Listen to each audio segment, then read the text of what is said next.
A death-bound littleness is not all we are.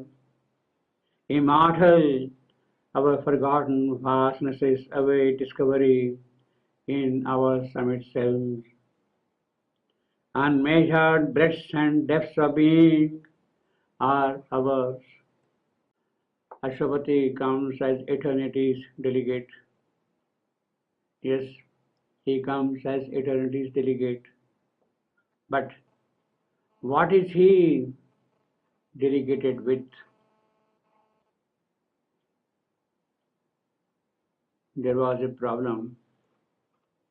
The omniscient goddess was keen to take up the issue of this mortal creation, that in it be founded the powers of the manifesting spirit. She wanted to do that, to found the powers of the manifesting spirit in the mortal creation. She was eager, she was keen, she was anxious also.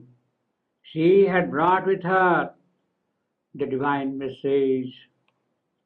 She wished to enter into the process of ignorance and death, enter in order to change death, in order to change death and ignorance, to transform them into their divine qualities and expressions, into truth awareness and life divine.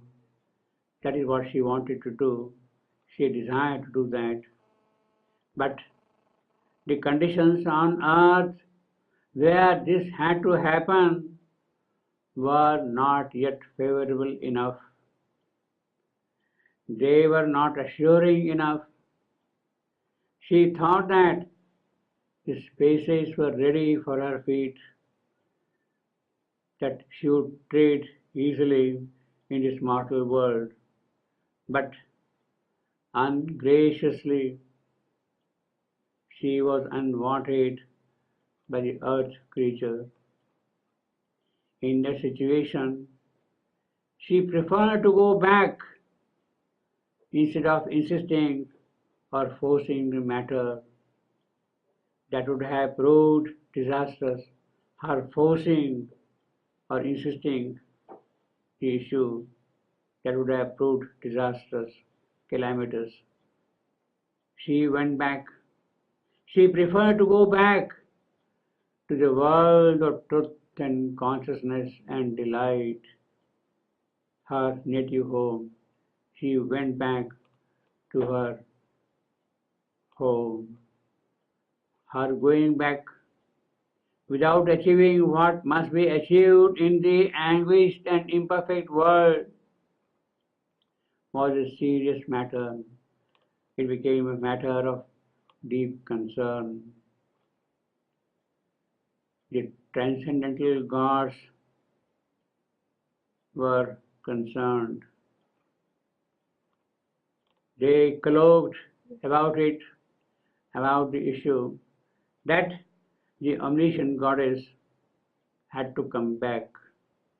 They colloqued about it, and the line of approach revolved around direct involvement in the long enduring process, that she might have to go there and involve herself directly.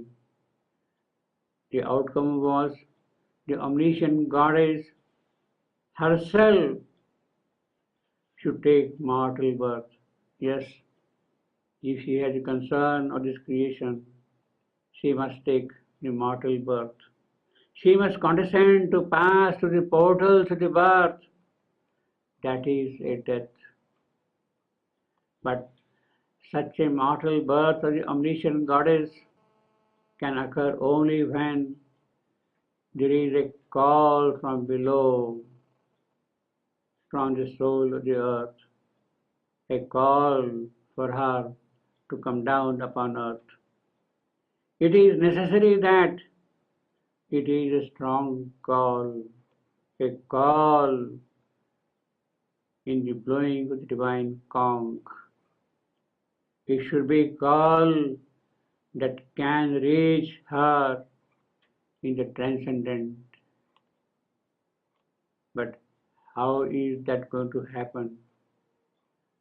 How is the call going to reach her in the transcendent? The call from this feeble earth. How is that to happen? The Supreme Himself must step into the mortal creation and carry the call. None can do it. He Himself must come down here and carry the call from the soul of the earth to the omniscient Goddess. Carry the call, the urge, the aspiration, the flame with Him to her in the transcendent. He must carry it to the transcendental supreme, the divine dynamic executive force, to the omniscient Goddess. He must carry it with him to her. Ashwapati's birth is to carry the call. The world's desire, to carry the world's desire to the Supreme. He steps into the mortality in full identification with the sorrowing transient lot. He takes the mortal birth. He does yoga tapasya and carries the call with him. Carries the desire to the Supreme. He takes the mortal birth as human first. His soul is released from mortal ignorance. Yes, he takes the mortal birth. He accepts the conditions of mortality, of ignorance and death, and therefore, as human, first his soul must be released from mortal ignorance. His birth as a seer should occur.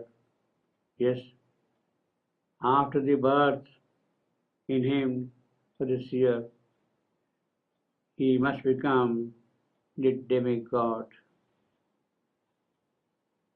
But his spirit should also now be free from the workings of the ignorant nature.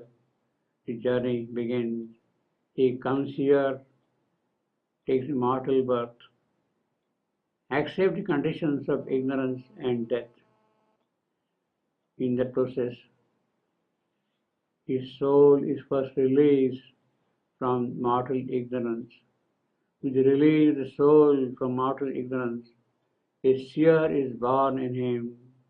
Soon he himself becomes the demigod. But that is not sufficient to become the demigod.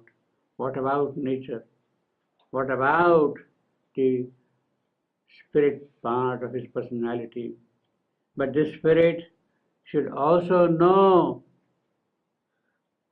how to be free. Spirit should also now be free as his soul, free from the workings of the ignorant nature.